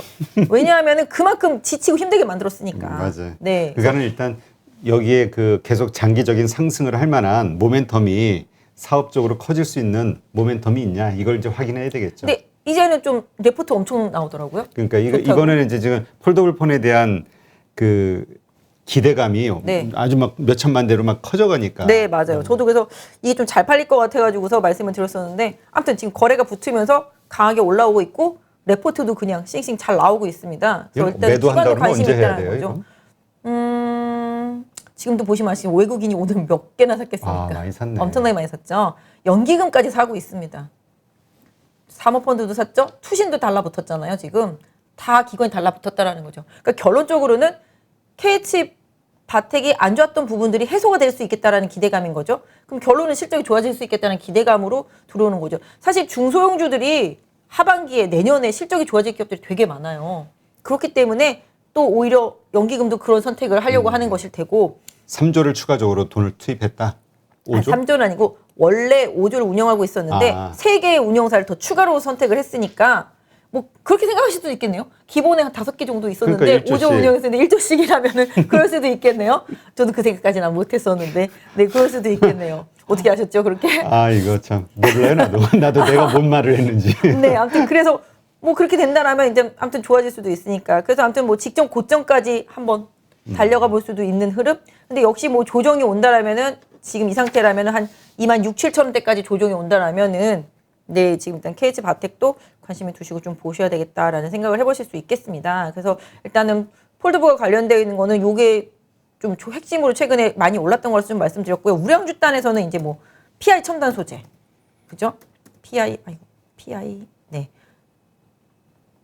이 회사도 이제 필름 만드는 회사인데 이 회사는 어떻게 말씀드리냐면 이 겉에 보호 필름이 아니라 이 안쪽에 베이시스 필름이에요. 그래서 폴더블이 아니라 그냥 일반 폰에서도 적용이 되는 데인데 그냥 뭐 휴대폰 관련주들은 그냥 다 올라오고 있어요. 또 기본적으로 아이폰이 또 나오잖아요. 네. 아이폰 관련주들도 올라오고 있어요. 뭐 최근에 LG 이노텍도 올라오기 시작했고 뭐 BH도 좋다고 그러니까 계속 올라오고 뭐 관련됐던 그동안 좀 못 갔었던 뭐 ITM 반도체 이런 종목들도 좀 바닥에서 올라오고 그래서 제가 볼 때는 휴대폰 부품주 쪽으로 뭔가 조금 흐름이 또 아시다시피 이제 휴대폰 위에 손떨림 보정 같은 거 관련되어 있는 종목들 오늘 뭐 아모텍도 좀 많이 올라오는 것 같더라고요. 그런 흐름들도 좀 있었고 그 다음에 IT 부품들 쪽이 좋은 게 뭐냐면 최근에 이제 무라타가 MLCC 지금 다 코로나 걸려가지고서 못 만든다고 그러잖아요. 그러다 보니까 삼성전기가 치고 올라오잖아요. 그럼 삼성전기랑 같이 MLCC를 하는 후발 업체들 보면은 후발보다는 이제 약간 저사양이긴 하지만 뭐 사막 콘덴서 아까 말씀드렸던 아모텍도 MLCC 하거든요. 그런 쪽도 올라오잖아요. 그러니까 대형주가 중심만 잡아주면 그 밑에 단에 있는 중소형주들이 시세는 더 많이 나거든요. 그래서 그런 흐름들. 그래서 제가 생각할 때는 반도체로만 너무 막 이렇게 막 몰려 있었던. 우리가 삼성전자, 네. 하이닉스 뭐 이런 대형주 중심으로만. 그리고 이제 반도체 장비주들, 소재주들, 뭐 부품주들 이런 것들은 다 지금 3년 동안 시세 엄청 났거든요. 그러다 보니까 괜찮아 좋아 해도 뭐 최근에는 이제 DDR5 관련주라든지 기판 관련주만 갔잖아요. 그러다시피 그래도 지금 또 시장에서는 얘기해요. 비메모리는 계속 간다. 시스템 반도체도 삼성이 투자하기 때문에 계속 간다. 그렇죠. 예, 그래서 섹터를 계속 시장이 원하는 섹터 쪽으로 방향을 잡아주시면 지금 반도체 보시면 비메모리 중에서도 못 간 종목들 되게 많거든요. 뭐 다 찾아낼 거라고 생각해요. 중소형주 펀드가 만약에 더 운용이 활성화가 된다라고 생각하면은 그렇다고 생각하면 그렇고 휴대폰 부품주들도 전반적으로 그런 수혜. 그래서 그런 부분들이 좀 계속 영향을 줄 거라고 생각해요. 그래서 사실 개인 투자자분들이 조금 시간을 들여서 공부만 많이 좀 하시면 기회는 계속 앞으로 시장에서 올 거라고 생각해요. 그래서 삼성전자나 하이닉스만 주식은 아니라고 생각을 해요. 물론 하반기로 가면서 저는 하이닉스 삼성전자 봤을 때 아까 말씀드린 대로 반도체가 수출이 그렇게 나쁘지 않았다. 외국인들이 아니네 하고서 다시 들어온 부분들도 있겠고 또 배당 투자로 들어오시는 분들도 분명히 있겠고 그렇죠. 삼성전자 같은 경우는 배당이 있으니까 그리고 또 거래소에 있는 뭐 중형급들 중에서도 배당 많이 주는 데가 많잖아요. 정유사들도 배당 많이 주고 통신도 마찬가지고 오늘 SK텔레콤 같은 경우도 MSCI 지수 편입과 관련해서 계속 물 먹다가 완전히 강하게 올라오잖아요. 수급이 이슈가 풀리니까 그렇다시피 배당과 관련되어 있는 게 뭐 10월, 11월, 12월까지는 외국인들 수요를 좀 자극할 수 있기 때문에 어떤 면에서 보면 배당 관련주를 찾아내는 것도 나는 이런 거 잘 못하겠어, 모르겠어 하시는 분들이라면은 좀 좋은 투자 대안이 될 수도 있는 건 사실이에요. 그래서 아까 말씀하신 대로 IT 쪽에서는 뭐 이렇게 휴대폰 쪽에서는 좀 올라오는 부분들이 분명히 있다라는 점은 좀 염두에 두실 필요가 있지 않나 싶어요. 네, 알겠습니다. 자, 그러면 이번에 이제 최근 며칠간 또 뜨거운 어떤 테마를 형성했었던 수소와 네, 관련한 네, 이야기를 네. 한번 좀 해볼게요. 일단 수소 관련해서 사실 뭔가 붐업을 시작했던 거는 현대차 같거든요. 현대차 뭐 수소데이 네. 뭐 하나 네. 한다 어쩐다 뭐 네. 이런 얘기하면서 지금 수소 관련 그 주식들 네. 흐름 전반적인 상황을 좀 한번 이야기해 네. 주시죠. 저는 그 전기차는 많이 봤잖아요. 네. 테슬라 차도 많이 보고 뭐 아이오닉도 많이 보이고 근데 수소차는 거의 안 보였었거든요. 제가 최근에 수소차를 4대를 봤어요. 아, 그래요? 저도 네. 아직 한 대도 못 봤는데. 저 한 2달 전에 친구들한테 수소차 보면서 사진 찍어서 나 수소차 봤다고 자랑했었거든요. 근데 제가 최근에 4대를 봤어요. 저 하다못해 수소 택시도 봤지만 아이오닉 택시도 봤고 강남에서 저 수소차 많이 봤어요. 넥소 많이 봤어요. 그래요? 네. 그래서 웬일이지? 막 이런 생각을 하면서 보고 있는데 하늘에 계신가? 수소차 사라고? 근데 진짜 수소차 많이 봤어요. 네. 근데 정부에서 지금 정책이 아시다시피 이제 탄소 중립 정책이잖아요. 그렇죠. 근데 지금 중국도 그래요. 중국도 계속 그쪽을 쪼야 돼요. 그렇죠. 그래가지고서 이제 쪼였던 부분인데 오히려 그런 거 있잖아요. 쪼였는데 자생적으로 더, 그러니까 보조금 줬던 거를 끊어버렸는데 오히려 자생적으로 더 좋아지는 현상들이 중국에서 많이 나타나거든요. 전기차 같은 경우도 그렇고, 그 다음에 이제 수소 같은 경우는 뭐 러시아도 뭐 한다고 그러고, 국내도 마찬가지고, 뭐 계속 수소짝도. 왜냐하면 이거 좀 얘기가 좀 긴데, 전기차를 만들 때, 2차 전지를 만들 때 생각을 해보시면 생각보다 탄소 배출이 많고요. 전기차를 타려면 전기를 만들어야 되잖아요. 그렇죠. 전기를 뭘로 만들어요? 그러니까 결국은 이제 발전소 운영을 네. 위한 그 화석 연료가 또 들어가는 거 아니냐. 또 탄소가 또 나와요. 그러면 수소는 완전 친환경적이냐? 또 그게 또 웃긴 게 수소도 또 만들 때 이산화탄소가 또 나와요.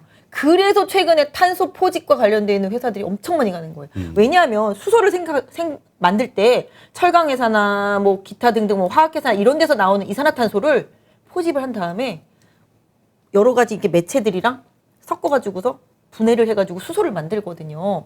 그러니까 탄소 포집 회사들이 내가 왜 그걸 공부를 이렇게 안 해놨을까라는 후회를 되게 많이 했거든요. 탄소 포집 회사들이 좋을 수밖에 없겠더라고요. 왜냐면 수소도 그렇게 지금 만들어야 되거든요. 근데 수소도 여러 가지 수소가 있거든요. 뭐 그린 수소도 있고 블루 수소도 있고 뭐 그레이 수소도 있고 기타 등등 수소가 있는데 리얼은 이제 뭐 블루 수소, 뭐 그린 수소 이렇게 보는데 뭐 그게 재생된 수소냐 재활용된 수소냐 뭐 이렇게 따져서 하는데 그건 인터넷 찾아보시면 내용이 설명이 잘 돼 있더라고요. 한번 읽어보시면 될 것 같긴 한데 어쨌든 간에 수소는 물에서 시작해서 물로 돌아간다고 그러잖아요. 네. 그리고 수소를 만들어내는 과정 속에서 이제 이산화탄소를 없애버리니까 이게 정말 리얼 친환경이다라고 얘기하시는 분들도 있고 아니다. 거기서도 이산화탄소 많이 나온다 이렇게 얘기하시는 분들도 많긴 한데 어쨌든 간에 수소는 기본적으로 이제 단가가 지금 높잖아요. 만들어냈는데 그 단가를 줄이는 것만 잘 되면은 제가 생각할 때는 2차 전지보다는 좀 더 타고 다니는데 좀 유용적이지 않을까. 사실 이제까지 계속 나왔던 얘기들이 그러니까 더 완벽한 거는 이 수소차, 뭐 수소 에너지고 네. 그 가기 위한 중간 단계로 우리가 전기차나 뭐 전기 배터리를 이야기했었잖아요. 네, 맞아요. 근데 수소 전기차잖아요. 수소를 이용해서 전기를 만들어서 가는 수소 전기차잖아요. 그래서 그렇게 생각하면 전기차는 전기차인데 매체가 이제 수소인 거고 아까 그거는 이제 배터리를 이제 충전해서 가야 되는 부분인 거고. 배터리.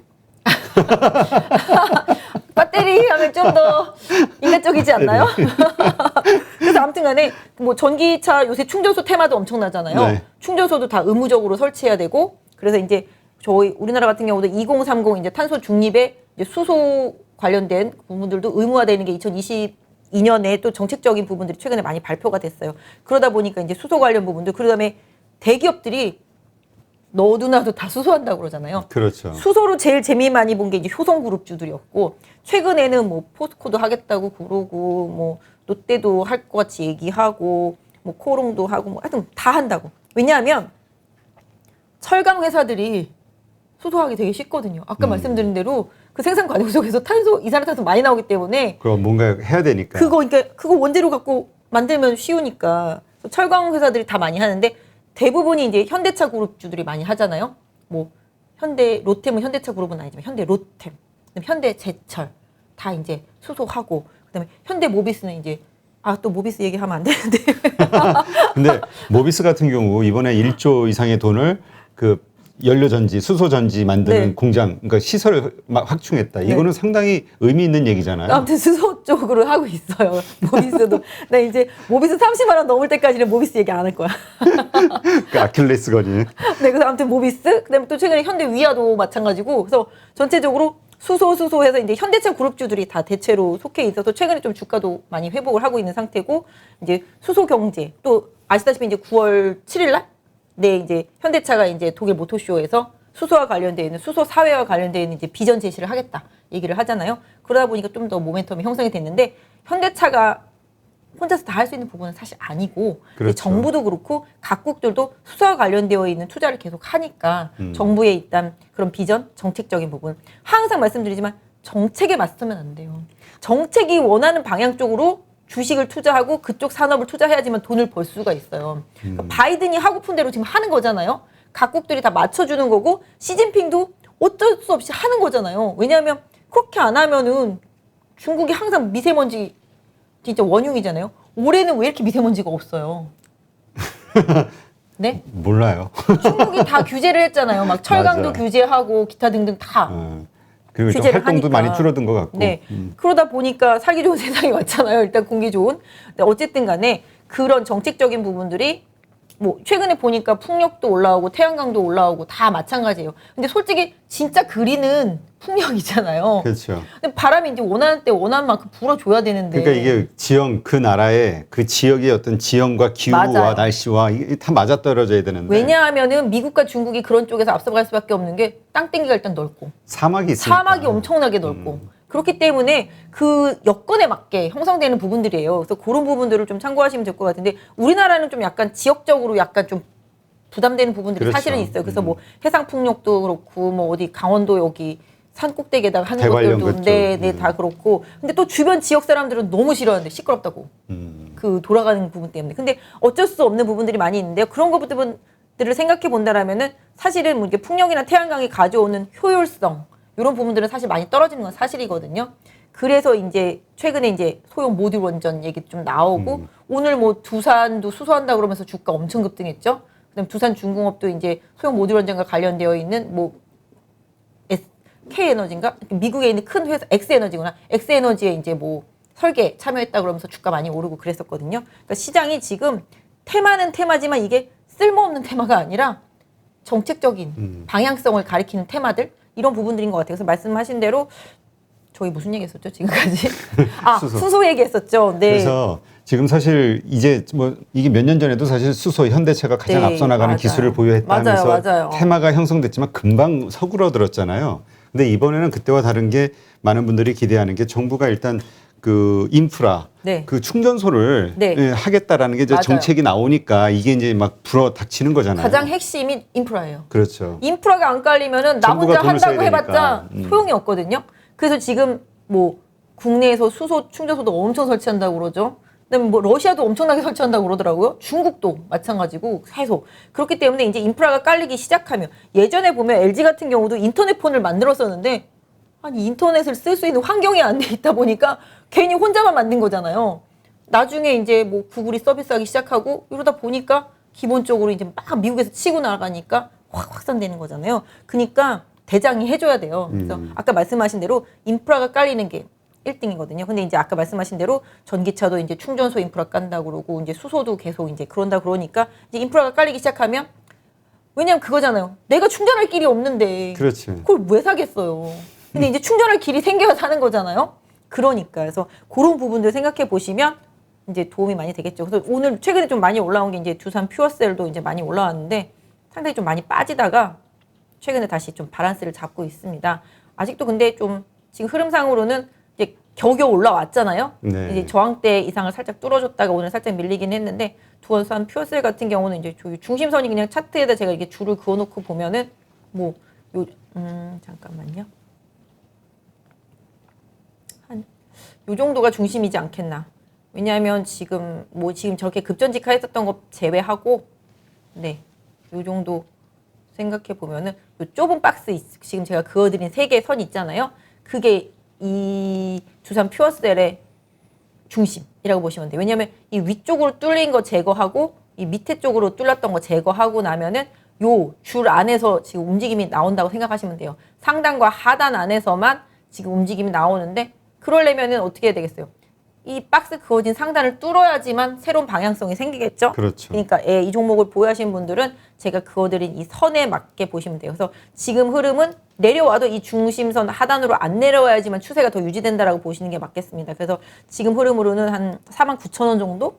네, 49,000원 정도 지선을 찍히는 것 같아요. 그래서 그 정도를 계산 두산 퓨어셀 같은 경우는 안 깨면은 뭐 긍정적이다라고 보시면서 움직이면 좋을 것 같고 뭐 현대 로템도 최근에 좀 많이 좋았었죠. 그 많은 분들이 현대로템, 현대 계열사인 줄 알더라고요. 아니에요. 현대그룹이에요. 현대차그룹 아니고 현대그룹. 현대그룹. 네. 현대차그룹이 아니라. 네. 그래서 일단 현대 로템도 어떤 면에서 보면 이 수소를 제거해도 나쁘지는 않아요. 왜냐하면 지금 뭐 GTX 어쩌고 저쩌고들 있잖아요. 그런 것들 계속 이제 깔 거고, 그 다음에 인프라 투자 계속하고 이제 마찬가지기 때문에 그런 부분들 생각한다라면은 현대 로템도 뭐 실적은 계속 이제 정부의 인프라 투자 관련해서는 계속 좀 좋을 거라고 생각을 하고 있는데, 일단 뭐 수소와 관련해서도 최근에 흐름이 좀 만들어지고 있긴 해요. 역시 좀 근데 바닥권에서는 좀 많이 올라왔죠. 이게 이제 좀 제가 좁게 봐드린 거지만 이게 엊그저께 일이 아니고요. 이게 지금 2000년 초반이거든요. 2020년 초반이거든요.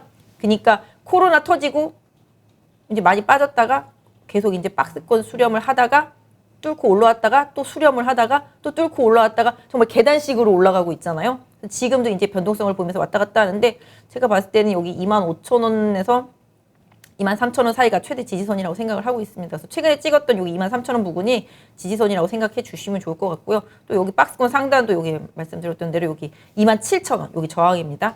27,000원 뚫으면 그냥 딱 눈에 보이는 여기 3만 원이 최대 저항의 선이 되겠죠. 그래서 요거를 좀 뚫어줘야 지금 이제 현대 로템 같은 경우도 뭔가 다른 변화가 생길 수 있다라고 보시면 좋을 것 같아요. 최근에 수급은 뭐 연기금도 조금씩 들어오고 있는 상태인데요. 오늘 좀 외국인이 많이 팔았어요. 오늘 수소랑 관련되어 있는 종목들에는 좀 외국인들 매도세가 좀 많이 있었어요. 단기적으로 좀 많이 올라왔기 때문에 차익 실현이 좀 많이 있었던 것 같은데, 공교롭게도 개인이 좀 많이 샀네요. 최근에 좀 테마가 워낙 강하다 보니까 개인 투자자분들이 좀 많이 후발로 좀 붙어 있었던 것 같아요. 그래서 현대 로템도 그런 식으로 좀 올라왔고, 뭐 현대제철도 이것도 좀 수소라고 하면서, 근데 수소랑 관련되어 있는 종목들은 좀 짜잘한 종목들이라고 할 수 있는 종목들이 많아서 그냥 대형주 위주로 보여드리는데요. 최근에 철강도 좀 바닥을 찍었어요. 그래서 철강도 좀 바닥을 찍고 올라오고 있는 상태인데, 아직까지는 뭐 하락 추세에서 뭐 강하게 막 반전이 되어 있는 상태는 좀 아니기는 해요. 근데 이제 현대제철도 기본적으로 5만 원을 다시 회복해줬다라는 거는 뭐 다행스러운 일이죠. 최근에 4만 5천 원까지 빠졌었는데 네. 예, 좀 많이 올랐어요. 지금 철강주들 보시면 포스코라든지 뭐 동국제강이라든지 뭐 동부제철 이런 식으로 해서 경기 민감주들 있잖아요. 건설과 정책이 맞닥뜨려져 있잖아요. 건설도 지금 정책 수혜는 상당하잖아요. 미국도 그렇죠. 지금 주택 가격 많이 오르고 주택이 엄청나게 부족하거든요. 그래서 정말로 그걸 좋게 보시는 분들은 건설 관련 건자재 주스들, 건설사들, 그다음에 기계, 건설 기계들 이런 것들은 계속 수혜다라고 말씀을 하시긴 하거든요. 주가는 아니지만. 근데 건설주들은 최근에 이제 뭐 서울과 관련되어 있는 뭐 그다음에 전국과 관련되어 있겠습니다만 이제 내년에 이제 대선 공약에 많이 들어가 있기 때문에, 또 그리고 그동안 이제 미국도 마찬가지고 인프라 투자 법안이 통과가 되면은 집행을 하잖아요. 그렇죠. 그때부터 이제 실적이 붙는 거잖아요. 그래서 어떤 면에서 진짜 시장이 그 아까 KB 그 리포트대로 3,800을 가게 된다라면은 정말로 돈이 투입되면서 수혜를 봐서 실적이 좋아질 수 있는 기업들 위주로 재편이 될 수밖에 없기 때문에, 그런 부분들에 있어서는 갑자기 제가 지금 철강 얘기를 왜 하는지 모르겠는데, 어쨌든 간에 그것도 다 정책적인 부분이다. 건설도 마찬가지로. 수소 관련해서 아까 말씀하셨듯이 포스코라든가 이런 기본적인 철강사들이 다할수 그거에 대한 있어요. 욕구와 네. 그다음에 또 인프라가 갖춰져 있잖아요. 그러니까 기본적인 철강에 대한 어떤 모멘텀 플러스 수소와 관련된 네, 그런 부분도 인프라들. 왜냐하면 정유사들이나 화학회사들도 다 할 수 있거든요. 그렇죠. 그래서 알게 모르게 우리나라 옛날에 굴뚝산업이라고 했던 기업들이 다 새로운 산업으로 변화될 수 있는 기본적인 틀은 다 갖고 있다라고 보시는 게 맞을 것 같아요. 그래서 국내에도 또 수소 연합이 있으니까 관련되어 있는 기사들도 좀 잘 참고해서 네. 보시면 도움이 되실 수 있을 것 일단 같아요. 그 이러한 가장 그 가운데 사실 이런 이제 전반적인 수소 에너지라는 이런 큰 틀로 우리가 좀 봤는데, 사실 현대차가 수소차라는 부분에서는 가장 세계적으로 강한 경쟁력을 가지고 기술력을 가지고 있다 네. 평가를 받았었잖아요. 네, 맞아요. 근데 지금 최초로 만들었었죠. 네. 현대차가 상당히 지금 주가가 하락이 돼 있는 상황인데, 네.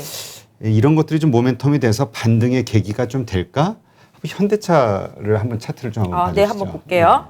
일단은 현대차 같은 경우는 제가 봤을 때는 얼른 코로나가 끝나야 돼요.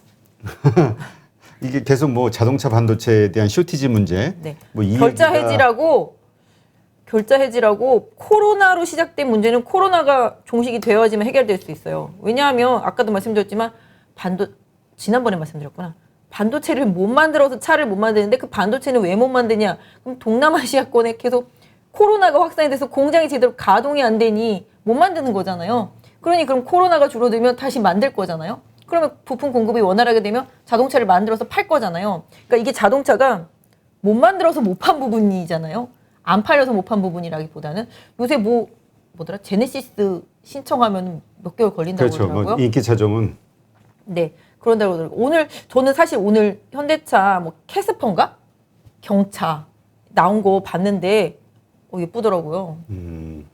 하나 사고 싶긴 한데 사이즈가 사진으로만 봤을 때는 미니칸가 막 이럴 정도로다가 작긴 했는데 되게 콤팩트한데 되게 예쁘게 나왔는데 역시 제가 봤더니 카키색 차 보니까 되게 좀 젊은 세대들 2030 제가 봤을 때는 요새는 2030을 잘 이렇게 해야 되는 것 같아요. 근데 이제 현대차 같은 경우도 진짜 많이 빠졌고 예전에도 제가 21만 원 정도는 바닥선이다라고 말씀드렸었는데 20만 원까지 터치했잖아요. 최근에 뭐 조금씩 올라오고는 있습니다만은 아직까지 60일선이 중대형기주기 때문에 대형주기 때문에 이 추세를 보는데 지금 60일선이 꺾여 있잖아요. 네. 네, 이 60일선 꺾여 있는 부분들을 강하게 좀 돌파해주고 움직여야 돼요. 그래서 현대차는 궁극적으로 말씀드리면 23만 원을 돌파해서 25만 원을 넘나들면서 왔다리 갔다리 할 때 그때가 더 중요할 것 같아요. 오히려 지금은 물론 싼데 싸기 때문에 나는 이걸 사서 장기 투자할 거야 보다는 시간 가치 훼손이 너무 심하잖아요. 주식이라는 게 제가 주식을 20 넘게 해보다 보니 아무리 좋은 주식도 싸게 사서 갖고 있으면 지쳐가지고 조금만 올라가면 팔게 되더라고요. 진짜 수익 많이 나시는 분은 조금 비싸게 사더라도 갈 때 사야지 수익이 많이 나더라고요, 보니까. 근데 지금 보면은 일단 현대차는 조금 기다림이 필요합니다. 제가 봤을 때는 20만 원은 뭐 물론 지지선이라고 생각할 수 있는 구간이기는 합니다만은 실질적으로 여기 22만 한 5, 6천 원대 60일선이 내려와 있기 때문에 아주 안정적인 투자는 23만 원대 완전히 안착을 하고 절대로 그 가격대에서 잘 내려오지 않고 외국인 수급 좋아지고 코로나 사라지고 뭐 이런 부분들 너무 많나요? 얘기 들어보니까 오르기가 쉽지 않을 것 같은데. 코로나 근데 줄어들지 않겠어요? 위드 코로나라는 얘기도 하는데 오늘 뭐 2천 명대 넘기는 했지만 사실 근데 제가 생각할 때는 예전 같았으면 2천 명대 넘었으면 뭐 음식료들 와르르 막 이랬어야 되는데 그런 현상 없어요. 제가 봤을 때는 그러니까 그렇기 우리 때문에. 국민들도 스스로 우리가 이렇게 주변에 이 반응들을 보니까 이제는 지친 거야. 네. 그리고 자영업자들 생각하면 이건 답이 아니고 그냥 뭐 이거 뭐가 됐든 이제는 풀어야 되냐. 최근에 하이트질러랑 롯데칠성 많이 올라오거든요. 그렇죠. 아니 뭐 먹지도 못하는데 왜 올라오겠어요? 곧 먹을 것 기본적으로. 같으니까. 네, 그리고 CJ CGV 저는 솔직히 CJ CGV 보면서 저 사놔야 되나? 뭐 이런 생각을 했거든요. 근데 밑에 기사를 보면 너무 무서운 거야. 돈이 없어가지고 뭐 어디 이렇게 맡겨놨던 임대료 막 대신 이렇게 땡겨서 쓰고 뭐 아직도 뭐 그치. CB를 뭐 계속 발행해야 되고 돈 땡겨 써야 되고 막 이래서 내가 저 기사만 보면은 그치. CJ CGV를 사면 망할 것 같은데 거짓말이 아니라 제가 지금 얘기 나온 김에 한번 수급을 보여드릴게요. 현대차는 끝났어요? 현대차는 갑자기 현대차 끝났어요. 끝났어요? 23만 원대 위에 안착한 다음에 아까 말씀드린 대로 코로나가 좀 확실히 줄어든 다음에 그때 사세요. 아 그래요? 근데 요번 좀 수소와 관련되는 비전 제시했을 때 좀 살짝 반응이 있을 것 같기는 한데 그래도 23만 원 부분이나 22만 5천 원 부분에서 좀 한번 살짝 그게 걸릴 수가 강한 있어요. 어떤 상승의 변곡점 모멘텀이 되진 않을까? 네, 저는 그렇지는 않을 것 같아요. 그렇진 않을 것이다. 네, 오케이. 실질적인 모멘텀은 결국 자동차 판매가 늘어나야죠. 자동차 판매가 무조건. 근데 이번에 약간 친환경차 관련되어 있는 매출이 좀 늘어난 거는 사실 조금 살짝 긍정적? 그런 부분들은 사실 있었어요.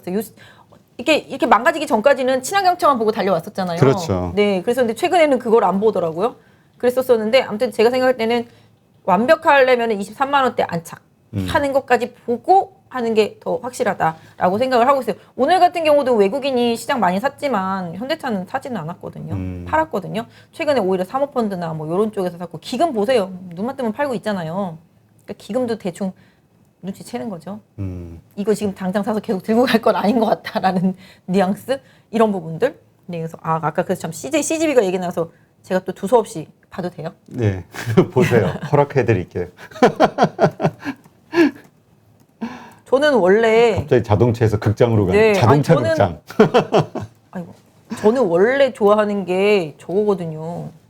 뭐요? 제이 콘텐츠리. 음, 제이 콘텐츠리 오늘도 급등했거든요.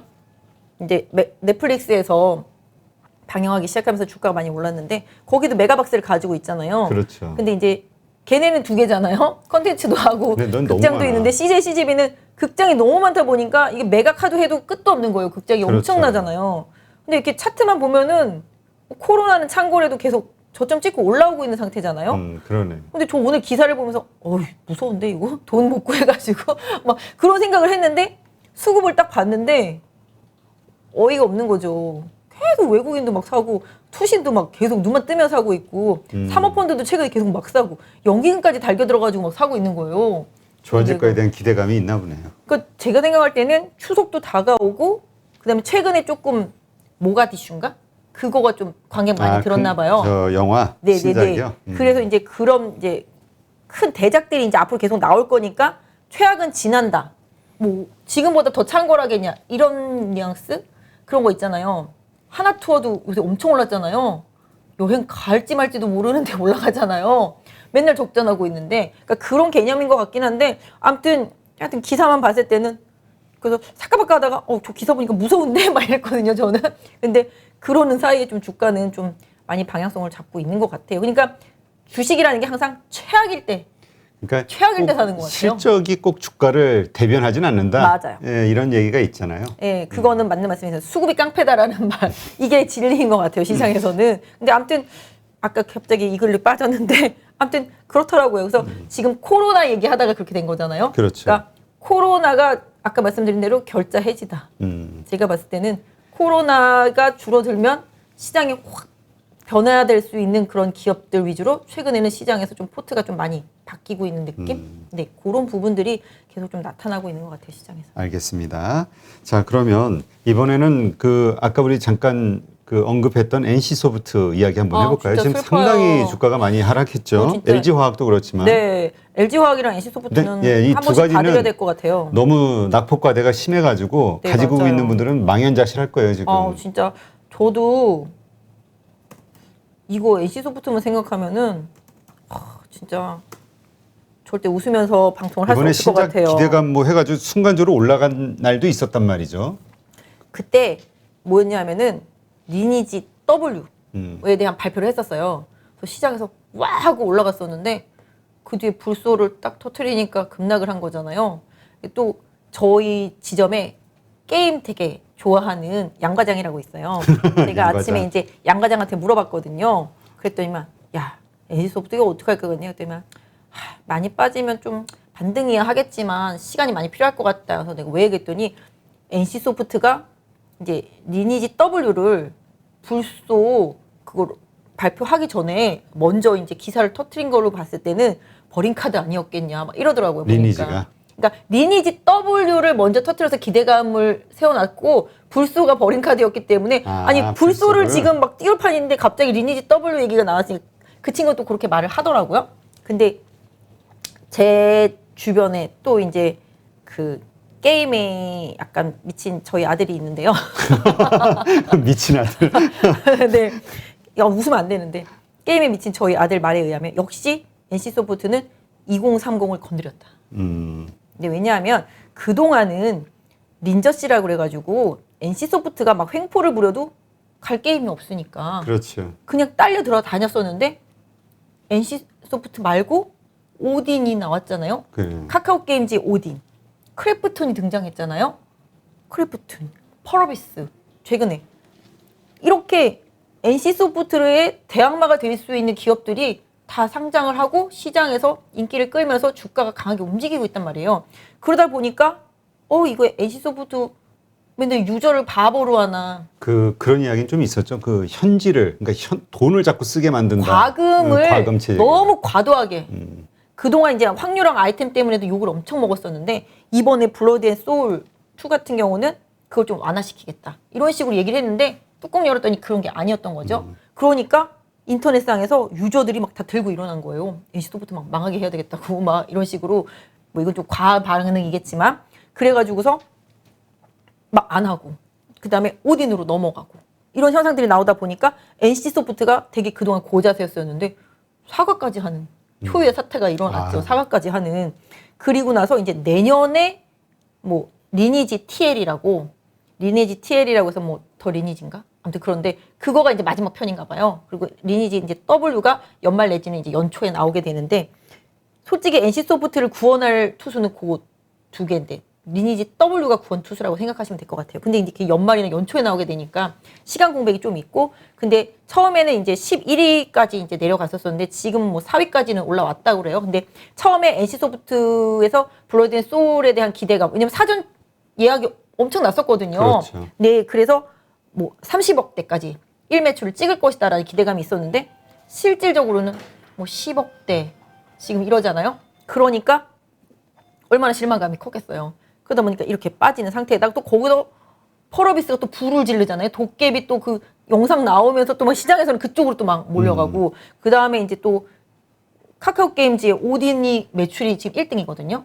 그러니까 그거에 또 밀리고, 그 다음에 또 거기에 또 크래프톤 같은 경우는 또 9월달에 또 신작 나와요. 그러니까 눈길이 다른 곳을 쏠릴 곳이 너무 많아진 거예요. 예전에는 NC만 봤었었는데, 근데 저희 아들이 이제 게임을 너무 좋아하니까 저희 아들 얘기인즉슨 블러드 앤 소울 1 처음에 했었을 때 이제 뭐 그래픽이라든지 이제 일러스트 담당하고 있던 아트 디렉터가 회사를 나갔대요. 네. 그래서 새롭게 창업을 했다라고 그러더라고요. 그래서 요번에 새로 나온 거는 그 과거의 그 아트 디렉터의 색깔을 좀 지우는 스타일로 해서 나왔는데 영 아니었던 거지. 예전에는 뭐 이거는 좀 뭐 성적인 그런 부분은 아니지만 남성분들이 되게 좋아하는 예쁜 캐릭터 뭐 이런 부분이었었는데 이번 거는 좀 아니다라고 그러더라고요. 약간 좀 귀염귀염한 그런 스타일들이더라고요, 보니까. 그러니까 그런 부분들도 사실은 유저들의 감성에 반한 거잖아요. 그렇죠. 네. 유저들의 그 감성을 잘 알아줘야 되는데 그런 부분들. 그래서 그런 부분 때문에 약간 좀 실패했다라고 얘기를 하더라고요. 근데 이제 주가 자체만 놓고 이제 분석을 해드린다라면은 아까 큰 그림으로 좀 봐드린 상태라면은 이게 제가 생각할 때 한 62만 원 선이 좀 약간 저점일 확률이 좀 높은데요. 여기 보시면 여기 제가 선을 하나 그어드렸는데 이 선이 2020년대에 그때 코로나 터졌을 때요. 네. 네, 코로나 터졌을 때 이거는 어쩔 수 없는 부분이잖아요. 급락한 부분은. 그렇죠. 올라와서 계속 지지를 받고 100만 원까지 슈팅했었을 때 지지선이거든요. 그러니까 이 정도 가격은 어느 정도 좀 지지력이 있다라고 보는 거죠. 그러니까 저는 그런 것 같아요. 불소가 망했어도 마이너스는 아니잖아요, 지금? 매출이 나오고는 있잖아요. 그렇죠. 근데 이제 기대감에 대한 실망감, 그 다음에 또 다른 대안 투자할 수 있는 회사들이 있다라는 거랑 다른 게임이 있다라는 거에서 너무 리니지가 유저들을 기만했다라고 이제 욕을 많이 먹고 있는 건데, 일단은 지금 쏟아낼 만큼 쏟아냈고, 제가 봤더니 이제 요날인 것 같아요. 12만 주 정도가 공매도가 들어왔어요. 그렇기 때문에 그 공매도가 쌓이는데, 근데 보니까 이제 그 뒤로는 공매도가 점점 줄어요. 그러니까 오늘 공매도 쳐서 더 수익 보기는 쉽지 않은 수준이니까 바닥 정도 점점 왔다, 줄었겠죠. 이렇게 생각할 수도 있는 그래서 거죠. 여기 이게 투매성 매도가 많이 나오고 거래도 많이 실렸고, NC소프트 같은 경우는 외국인 지분율이 한 48% 정도 되기 때문에 외국인이 사줘야지만 더 좋은 종목인데, 수급만 보시더라도 지금 이제 외국인이 이렇게 계속 팔았잖아요. 근데 네. 외국인이 파는 강도는 줄고 있잖아요. 지금 보시면 뭐 33만 주 팔다, 20만 주 팔다, 12만 주 팔다, 이제 5만 6천 주. 기금도 이제 팔고 있긴 해요. 어쩔 수 없지, 로스컷이 나갈 수밖에 없겠죠. 기금도. 근데 기금도 사실은 뭐냐, 갑자기 카카오 게임즈나 그 다음에 크래프톤? 크래프톤이나 이런 거 다 편입하는 부분들이 있으니까 당연히 이걸 비워내는 과정 중에 또 엮였겠죠. 그래서 전체적으로 좀 이제 기관과 외국인의 좀 매도세가 많이 나왔는데, 약간 좀 이거를 가지고 계신 분들은 좀 힘든 시간이 있을 수는 있지만 일단은 좀 리니지 W 좀 시간이 멀긴 하네요. 뭐 연말 연초라고 생각한다면. 하지만 지금의 주가는 좀 과한 하락이다라는 점을 좀 고려해 보실 필요가 있겠고, 추가 하락을 하더라도 제가 생각할 때는 62만 원은 좀 지켜질 가능성이 좀 높다라고 좀 봐주시면 좋을 것 같아요. 그래서 다만 이제 저는 또 아까도 말씀드렸지만 저는 갭 이론자잖아요. 그래서 여기도 갭이 있고 여기도 갭이 있습니다. 그래서 이 갭은 좀 가까운 시일 안에 좀 메꿀 수 있는 가능성이 높고요. 이 갭은 단기에 좀 메꾸기는 좀 어려운 갭이라고 생각합니다. 아까 말씀드렸던 대로 리니지 W로 인해서 올랐던 자리였었기 때문에 리니지 W에 대한 기대감이 다시 살아나는 구간, 그런 구간에서 좀 메꿀 수 있다고 생각을 해요. 그래서 단기적으로는 NC소프트는 조금 힘든 상황이고요. 뭔가 NC에서 좀 특단의 조치가 나온다거나 이런 부분들, 좀 물론 조치가 나오긴 했어요. 그래서 유저들에 대해서 조금 긍정적인 여러 가지 아이템과 관련되어 있는 부분들을 좀 내놓으면서 좀 다소 완화되긴 했습니다만은 수급적인 부분들이 좀 안 좋았기 때문에 많이 빠졌어요. 그래서 단기적으로 보유하고 계신 분들이 뭐 매수 단가가 이쪽 80만 원대에서 사신 분들도 분명히 있을 것 같고, 더 그 전에 사신 분들도 있을 것 같고, 최근에 좀 급락했다고 싸다고 사신 분들도 있을 것 같기는 한데, 기술적으로는 저는 이제 70만 원 전후로 해서는 좀 막힐 가능성이 높기 때문에 한 번 정도는 거기서 조금 비중을 조절해 놓고 좀 상황 돌아가는 걸 좀 다시 보시면 어떨까. 차후에 좀 반등이 나왔을 때 그런 부분들에 좀 맞춰서 보시면 좋지 않을까. 왜냐하면 뭐 최근에 뭐 펄어비스는 잘 나가다가 이제 중국에서 뭐 게임 10시간 제한하면서 이제 빠지긴 했는데 사실 그것도 사실 말이 안 되는 게 청소년 12살 이하 청소년이 뭐 돈이 있어봐야 얼마나 있겠어요. 과금하는데 쓰지는 않잖아요. 전체적으로 비중은 뭐 몇 그쵸. 프로 안 성인들이 된다고 많이 그러더라고요. 쓰지. 네, 네. 네. 그래서 그런 부분들 생각하면은 아닐 거라고 생각해요. 그래서 오늘 좀 그 M게임이 이제 중국에서 열혈 강호 좋다고 막 급등했던 부분이고 그랬던 부분이었던 것 같아요. 그러니까 또 NC소프트가 급락하니까 넷마블도 같이 빠져요. 넷마블이 NC 지분도 가지고 있거든요. 그러다 보니까 엮여서 같이 빠지더라고요. 그래서 그런 부분들을 좀 참고해 주실 필요가 있을 것 같고 일단은 NC는 조금 힘든 시간이 좀 길어질 수는 있겠습니다만 또 상황에 따라서는 뭔가 회사에서 다른 발표가 나올 수도 있잖아요. 그래서 그때를 감안해서 아까 말씀드린 대로 한 70만 원 전후해서는 좀 한번 비중을 줄여주시는 전략. 그 이후에 다시 또 사시는 한이 있더라도 좀 시장에서 지금 LG화학이랑 거의 비슷한 케이스잖아요. 그렇죠. 네, 시장의 신뢰성이 저하되면은 주가가 저렇게 만들어주거든요. 시장을. 그래서 항상 주식이라는 거는 그 기업들의 신뢰가 상당히 좀 많이 중요한 그렇죠. 것 같아요. 소비자에 대한. 네, 맞습니다. 남양유업 같은 경우도 그런 부분에 있어서 옛날에 타격을 많이 받았었고, 그러니까 소비자에 대한 기만 행위는 지금은 옛날이랑 달라요. 절대 용서하지 않거든요. 그래서 그런 부분들을 좀 잘 아셔야 될 것 같기는 해요. 그래서 지금 NC소프트는 아까 말씀드린 대로 1차적으로 70만 원 전후로 한 기술적인 반등이 혹시 나중에 나오게 된다라면은 비중을 한번 조절해 놓고 대응을 좀 해보실 필요가 있을 것 같아요. 왜냐하면 저는 NC소프트가 항상 76만 원대만 오면 반등을 해서 지난번에도 여기 76만 원 말씀드렸었잖아요. 네. 여기서 찍고 올라갔는데 이거를 뭐 가차없이 깨버릴 때는 당연히 다 바로 손절을 했어야 되는 부분이기는 합니다. 그래서 여기서 손절이 안 됐다라면은 지금까지 들고 계시거나 아니면 이 중간에서 좀 싸다고 사셨던 분들이라면은 아까 말씀드린 대로 70만 원 전후를 한번 손절 포인트로 잡아보시는 게 좋을 것 같고 LG화학은 좀 많이 힘들어졌죠. 그 좀 기술적 반등이라도 좀 나올 줄 알았어요 어느 정도. 근데 오늘 쉽지가. 수출 데이터 보면은 되게 좀 안타까운 게 수출 데이터 보면은 2차 전지 수출 LG화학 엄청 많거든요. 그러니까 1등이에요. 계속 비율도 상당히 높아요. 오히려 뭐 SK 이노베이션이 살짝 SDI를 앞질렀잖아요. 비율 면에서는. 근데 SDI가 주가는 최근에 제일 좋아요. 그러니까 이게 SDI는 오히려 순위가 뒤로 밀리고 수출량도 늘지 않았는데 오히려 미국 공장 증설에 대한 기대감 뭐 이런 부분들이 좀 작용을 하는 것 같아요. 근데 사실 저는 SDI 최근에 내용 기사 보면은 이제 SDI가 이제 나중에 같이 하려고 하는 회사 중에서 리비안인가 뭐 그런 회사도 있긴 한데 리비안 같은 경우가 이제 테슬라 대항마라고 그러잖아요. 근데 그 회사도 보면은 원통형 그러니까 SDI에서 만들고 있는 원통형보다 원통형. 각통형 쪽으로 가려고 자체 장비 반입을 시작했다. 뭐 이런 기사를 봤거든요. 그래서 내가 헉 놀랐었는데 그래서 그런 부분들 자체 생산에 대한 부분들을 좀 우려하는 부분들도 좀 고려는 해야 되지 않을까 싶긴 한데 어쨌든 간에 미국 시장에 대한 기대감 이런 부분들은 SDI 좀 남아있긴 한데 LG화학은 수출도 좋았고 다 좋았었는데 그런 거 있잖아요. 한미약품이 그동안 맨날 기술 수치만 하면 그 다음에 다시 빠꾸먹고 그랬었잖아요. LG화학도 약간 그런 거에 대한 리스크에 대한 우려감인 것 같아요. 그러니까 이제 그 사고가 이게 마지막이 아니다. 또 있을 수도 있다라는 불안감이 이제 투자자들 사이에 이제 깔리기 시작한 거죠. 그러니까 예전에 한미도 기술 수출했다고 주가가 엄청나게 많이 갔었는데 계속 순차적으로 계속 리턴 되는 거예요. 그러니까 많이 팔수록 그게 다 리스크가 되는 거니까. 네, LG화학도 제일 많이 팔았기 때문에 이렇게 사고가 많이 난다라고 생각하시는 분들도 있지만 그렇다고 이렇게 사고가 많이 나?